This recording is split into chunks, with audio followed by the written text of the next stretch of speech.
Takže dobrý den, mé jméno je Jan Paul a jsem doktorantským studentem tady na katedře antropologie Západočeské univerzity v Plzni. Děkuji za slovo. Můj terén není úplně evropský, byť se nachází v evropské části Ruska, ale čili tě asi zklamu. Ale tenhle příspěvek já bych rád pojednal o dvou takových věcech, které spolu tak trochu souvisejí. Je to otázka legality a ilegality v terénu. Většina z nás se s tím nějakým způsobem potýká, už jsou to legální nebo nelegální praktiky, které praktikují lidé, které zkoumáme, ať už z hlediska jako států, ve kterých mě žijí, anebo z hlediska nás výzkumníků, kteří při zúčastněném pozorování se na nich podílejí, anebo jsou jejich svědky minimálně. Rád bych tak přispěl možná trochu k debatě, která se v poslední době vede o změnách v metodě zúčastněného pozorování. Dál bych rád nastínil nějaké možná trochu problematické otázky ve vztahu k etice výzkumu. A možná bych tak mohl i představit určitý tlaky, které jsou na migranty vytvářený v různých společnostech, nejenom tady u nás v Čechách. Nejdřív, ale čistě jenom krátce, bych rád představil celý ten můj výzkum. V podstatě už rok pracuji v Petrohradu se skupinou migrantů ze střední Asie, původem z Kyrgyzstánu a hlavně z Uzbekistánu, kteří se tam živí jako obsluha supermarketů, opraváři v autodílnách nebo řidiči maršrutek. Já jsem byl několikrát upozorněn, že pojem maršrutka není v Čechách obecně známý, je to v podstatě tohle. Je to technicky je to autobus a je to instituce doslova a do písmene v sociologickém slova smyslu instituce, která je známá poměrně po celém postsovětském prostoru, ale v mnoha obdobách, ať už se tomu říká jakkoliv, se to vyskytuje prakticky po celém světě. Jedná se o typ autobusu, který funguje většinou na soukromé bázi příměstské a městské dopravy a může mít několik různých typů. V podstatě, takhle třeba ten GPS z Ukrajiny, ale jinak jsou to v podstatě jakékoliv dopravní vozidla, která jezdí na stanovených linkách a nemají pevné zastávky na rozdíl třeba od MHD. Čili je čistě na libovůli řidiče, jestli vám zastaví, kdy vás vysadí, kde chcete zastavit a jestli vám dostaví. Kdo cestoval, myslím, že asi nezapomene, je to taková poměrně zvláštní zkušenost. Ale a podle ohlasu soudím, že někteří z vás tu zkušenost mají. Ten můj terén se nachází před Petrohradu a jeho blízkým okolí, přibližně v blízkých uvozovkách, protože je to přibližně do 60-50 km od Petrohradu, což na ruské podmínky není nic, ale v našem měřítku je to rozdíl mezi Plzní a hranicemi s Německem. Co se týče metod výzkumu, používám klasické zúčastněné pozorování, strukturované, nestrukturované rozhovory. V podstatě prohybuji se s těmi migranty ve všech, až s jednou výjimkou, ve všech sociálních praxích, které přes den dělají, už jsou v práci, nebo odpočívají, nebo sportují, nebo dělají věci. Jediná výjimka, kterou jsem zatím to bylo, že jsem s nimi nejel do bordelu. Jsem podmít, ale zatím to je jediná věc, které jsem se vyhnul.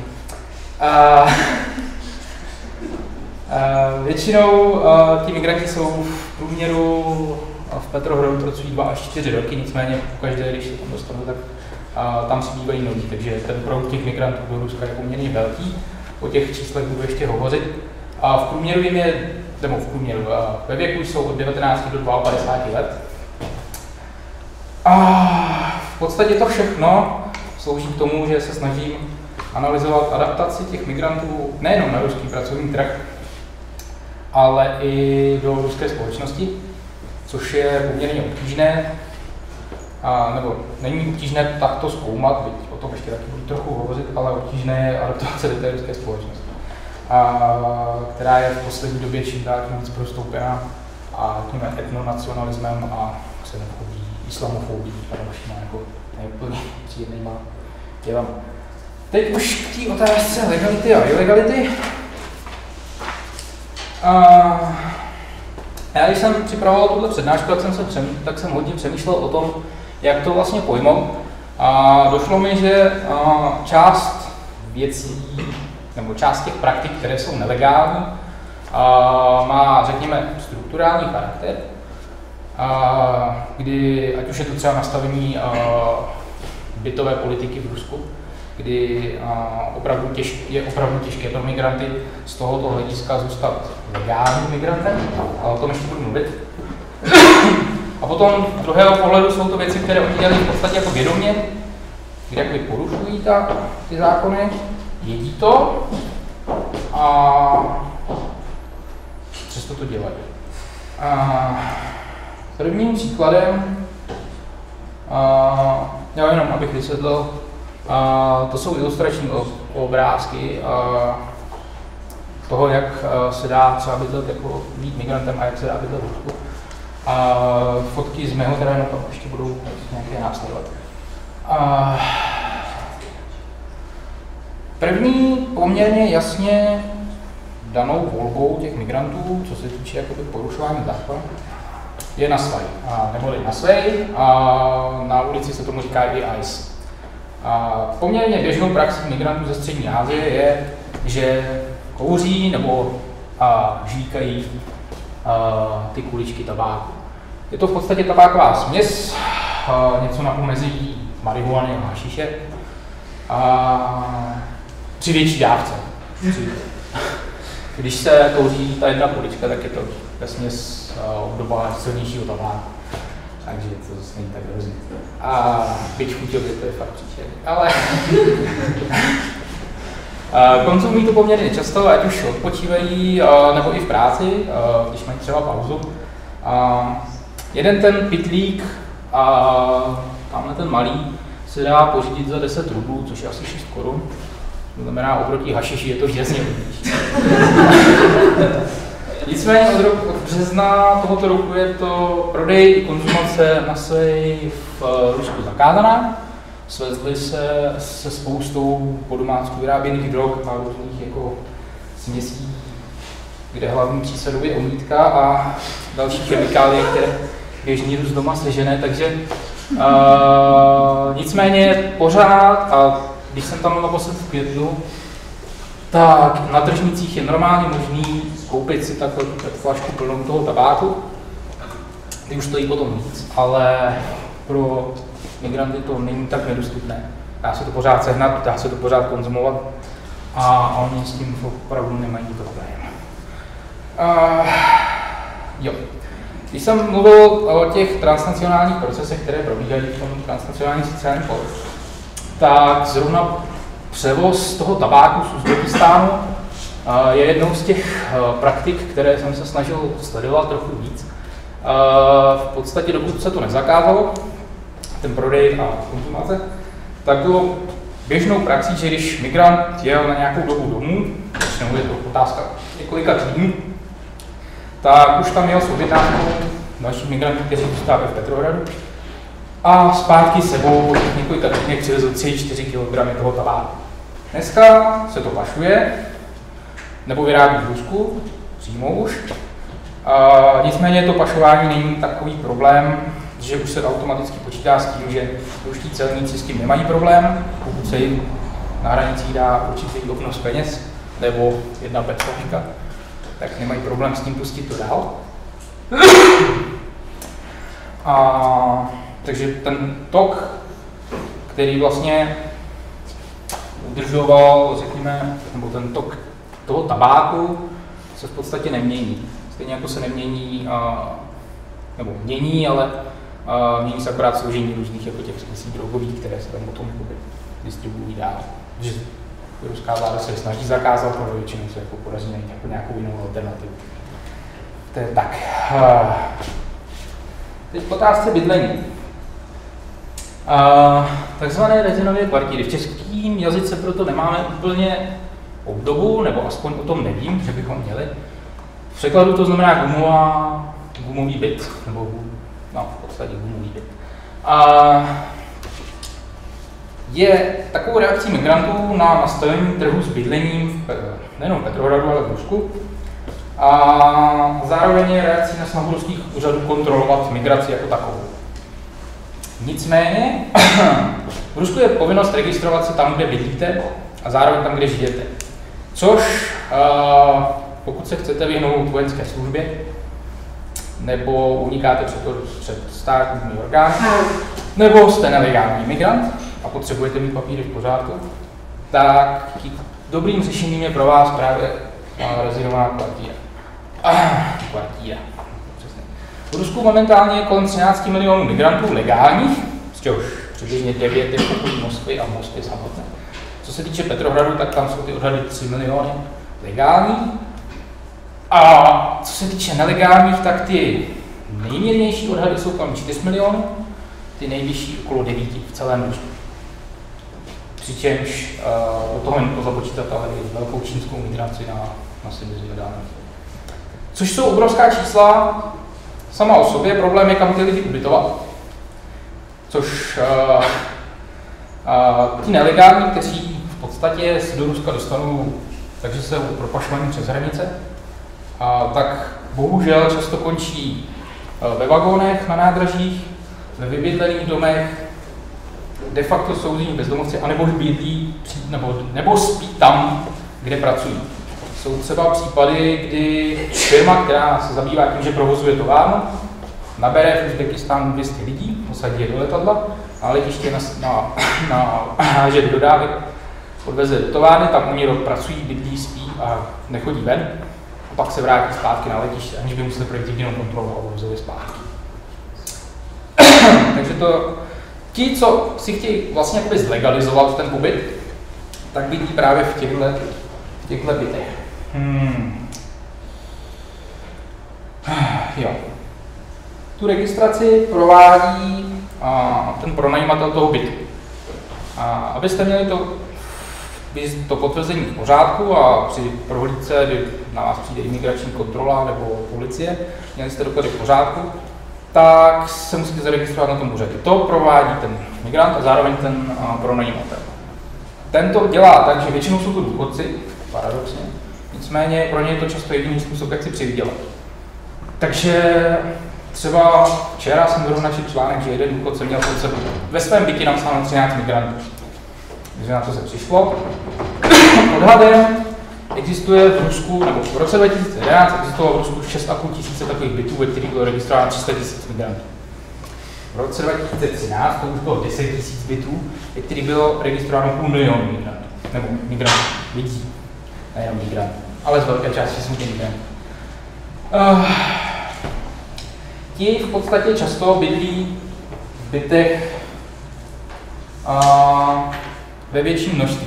Ono, to jsem možná měl říct na začátku, já aspoň co se týče té skupiny, kterou zkoumám, tak ji vnímám jakoby síť migrantů, která funguje tak, jak většinou sítě fungují. To znamená, podporují se, vypomáhají si, zajišťují si podporu a to jim umožnívá poměrně levně a zároveň efektivně přežívat v tom místě, kde oni pracují. Tohle je fotka například z toho mého bytu, to je, nebo z bytu migrantů, můj byt takhle nevypadá. A v podstatě oni bydlí ve 2 takovýchto místnostech plus kuchyň, je to 2+1 klasické, takové panelákových rozměrů 48 metrů čtverečních, přibližně. No je to křivý barák, to jsem to špatně měřil. Ale v podstatě tady, odkud jsem to fotil, tak za mnou jsou ještě 2 postele a místo toho stolu jsou většinou 2 matrace, na kterých ještě spí.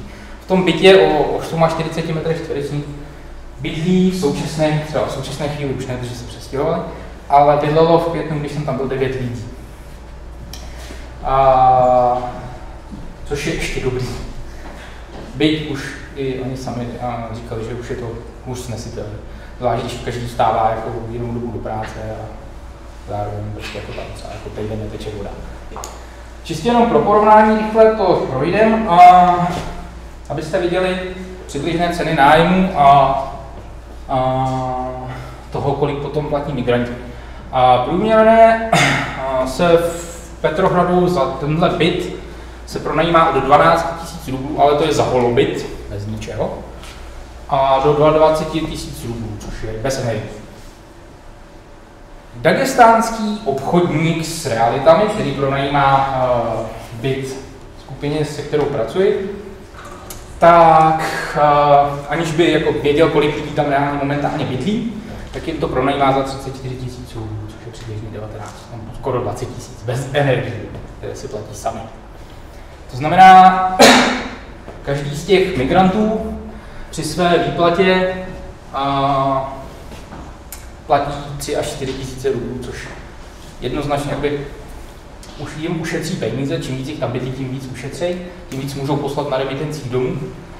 A zároveň, protože jak vidíte, průměrná výplata v Uzbekistánu je poměrně malá, a zároveň je i na těchto statistikách je trochu vidět důvod, proč si vlastní bydlení v Rusku může pořídit tak málo lidí. Pořád tam lidi bydlejí v komunálkách, protože prostě utáhnout nájem při platu 30 000 rubů, kdy máte polovinu z toho dát jenom za bydlení, ještě většinou bez energií, tak to prostě nemůže. Proto tam lidi většinou bydlejí, takže si pronajímají jenom místnost v tom bytě a ten byt sdílí s několika rodinami. A teď už jenom opravdu krátce, bych o tom mohl mluvit asi víc, ale spíš bych to nechal možná potom na diskuzi. Co se týče, když jsem tam přijel, tak jsem se potýkal při práci s tou komunitou s několika problémy. Jednou z nich je to, že z uzbecké úřady poměrně často posílají do Ruska provokatéry, kteří se snaží zjistit, jaký mají postoj k prezidentu a vlastně vládnoucí garnituře v Uzbekistánu. Pan prezident Karimov je poměrně paranoidní a jenom to. Většinou potom ti migranti, když přijedou domů, tak jejich rodiny tam mají problémy a oni sami jsou často pro následování nebo končí ve vězení. Takže to je jeden důvod, proč oni se bojí vůbec jako mluvit na to, že se nějakým způsobem nechat zkoumat. A co se týče té kampaně proti těm migrantům, o tom jsem mluvil. Co se týče toho ozbrojování, v poslední době jsou čím dál tím větší míře migranti v Rusku napadáni. Oni se ozbrojují. Ozbrojují si poměrně hodně, což taky není úplně jako problém. Na druhou stranu pořád je to jako nelegální ozbrojování a v případě vlastně všech těch věcí, o kterých jsem tady mluvil, tak těm migrantům hrozí okamžitá deportace, masivní pokuty a v Uzbekistánu vězení. Jen tak asi jako na závěr, jedním z důvodů ozbrojování se třeba těch řidičů je to, že poměrně poslední módou je poměrně častá snaha ruských skinheadů nastoupit do té maršrutky, jet s tím řidičem až na konečnou samobodnou tam text. Děkuji.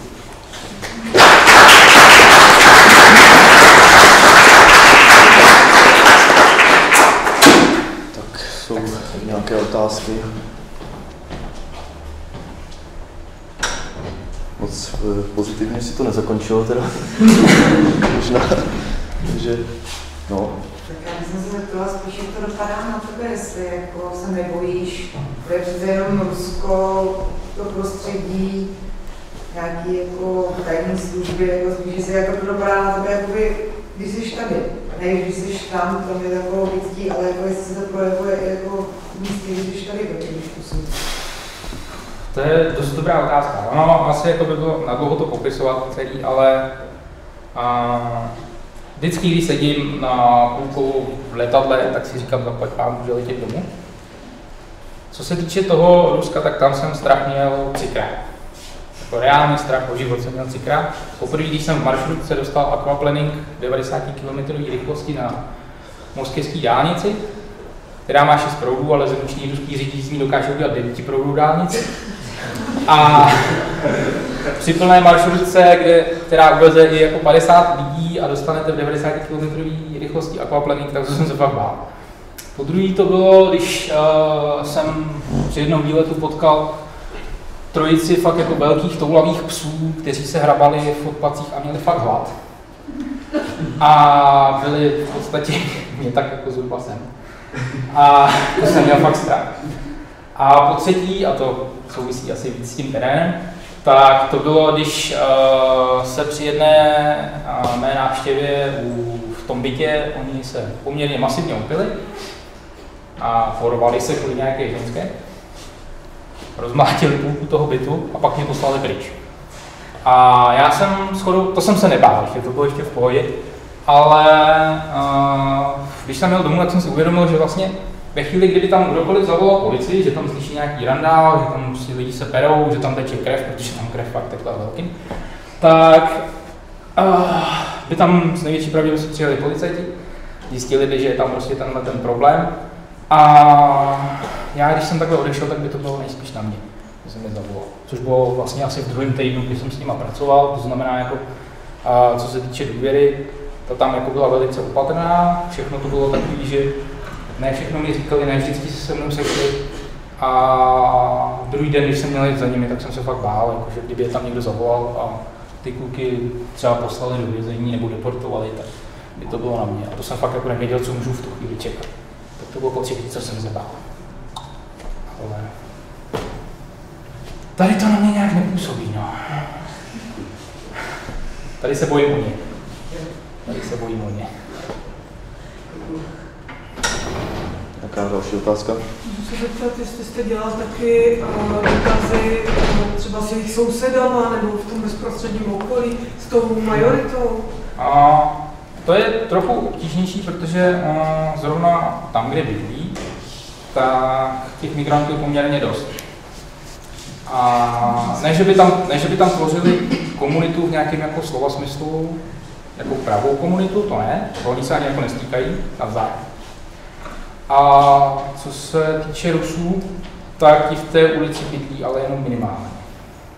Takže když jsem tam čekal třeba potom na nádraží, tak jsem se bavil s těma lidma, ale oni si jich v podstatě nevšímají a ničím je neruší. Oni se snaží jakoby moc nevystrkovat hlavu, ničím je neruší. Žádný zvláštní důvod, kromě jako obecných obav, které ale většinou nejsou založeny na nějaké konkrétní znalosti nebo nějaké zkušenosti konkrétní, tak z nich žádné obavy nemají.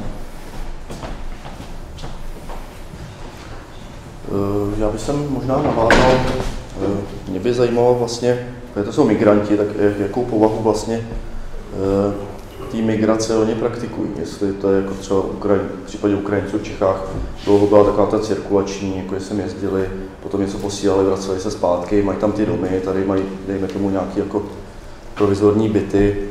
A v případě teda, že je nějaký zájem jakoby o obsazení, že ta migrace je taková, že bych tam chtěli zůstat, jak to je v nějakých otázkách jakoby sociální integrace, právě s kým se stýkají, jestli jako jsou uzavřená skupina, že skutečně ty vazby vyplňují jenom ty jedinci ze stejné jakoby země, krajani, anebo jestli jsou tam i někdo z majority.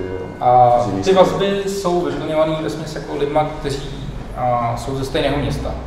Drtivá většina jich je z jednoho města. Jsou to spolužáci, nebo přátelé spolužáků, nebo přímo rodinní příslušníci.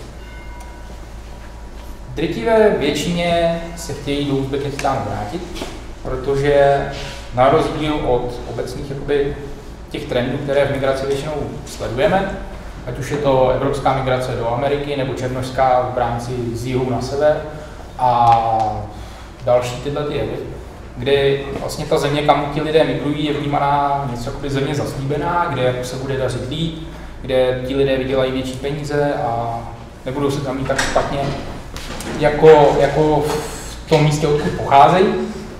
Tak u nich je to jakoby naopak, kdy oni jakoby Uzbekistán vnímají jako tu krásnou zemi, kde je spousta čerstvé zeleniny, kde to maso je úplný, a ty berani se nezabíjejí tou elektrikou jako v Rusku, ale krásně úřadně se podříznou, tudíž tak už nemůže v klidu odejít a to maso pak chutná úplně jinak. A nejsou tam ty zlí policajti a všechno. Respektive tohle jako pozadil, ale ty přednosti dávají jasně najevo. A Rusko vnímají v podstatě čistě jenom jakoby očistec, kterým si musí projít, tam si vydělají ty peníze, velký peníze. Nebo na uzbeckých poměrech i na českých poměrech si vydělají velký peníze. A tam to přetrpí, a pak si za ty peníze, které si posílají domů, tak si tam staví domy, a budou se mít prostě dobře a jejich rodina taky. To je asi ten hlavní moment. V Rusku neplánuje zůstat nikdo. Jeden z té skupiny se chce přestěhovat na západ. Ideálně do Anglie, kde má nějaký přátelé, kteří se o něj můžou postarat. Nebo pomůžou mu jakoby začít. Ale to je jediná výjimka z té skupiny, jinak je to všechno. Všichni to mají plně jasně v tom, že se vrátí domů. Tady prostor pro poslední otázku. Rychlejší. Rychle, ty jsi říkal, že tam je v Petrohradu 3 miliony migrantů. V Petrohradu a okolí se odhaduje 3 miliony migrantů. A Petrohrad sám o sobě má taky zhruba 3 miliony obyvatel, ne? Ne, ten má 5 až 7. Ale pořád je to jako strašný hodně. No je to Česká republika, de facto. 75 s těma migrantama? Bez. Je to fakt hodně. Ono jako si jich nejde nevšimnout. Ono popravdě jako jedete v MHD, většinou jí řídí jako Uzbek nebo Kyrgyz. Většinou jdete na tržnici, jsou tam Kyrgyzové, Tádžikové. V supermarketu stát po vás odnáší většinou jako ženský z Gruzie nebo z Arménie. Tam prostě neodnášíte tác, tam jsou migranti jako zaměstnaní k tomu, aby po vás odnesli prostě jako tác. Aby za vás odplačili košík z parkoviště, kde jste ho nechal místo svého auta. Jo, jako ta společnost se o ně opírá v poměrně masivním měřítku, těch pracovních příležitostí je tam poměrně dost, protože oni většinou dělají takovou práci, kterou jakoby nikdo jiný dělat nechce. Na ruské poměry to třeba není ani tak dobrá výplata, byť zrovna v tomto případě to je velmi dobrá výplata. Ale pořád je to pro ně prostě víc, než by se vydělali doma. Tak jo, tak já ještě jednou děkuju. Já.